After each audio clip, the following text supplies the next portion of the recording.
Welcome to Burlap Teachers. Enjoy the video.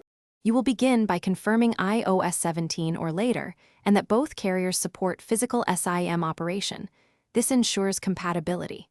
Next, power off the iPhone, insert the 2 nano SIMs into the tray, note which is SIM1 and which is SIM2, then power back on.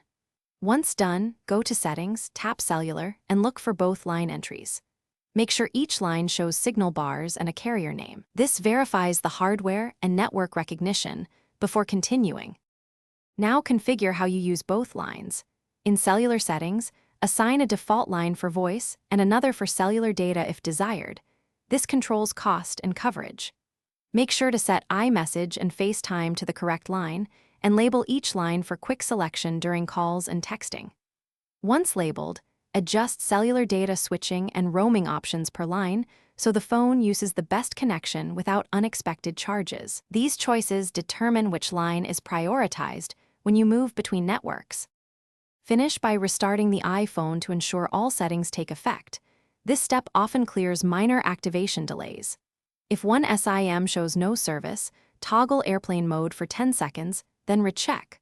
Alternatively, power down and reset the SIM to refresh the network handshake. If problems persist, make a quick check of the IXID and IMEI, then contact the carrier. Explain you're using dual physical SIMs so they can verify provisioning. One key tip: swapping the default data line can resolve many routing issues. Thanks for watching. Consider subscribing if this video helped you.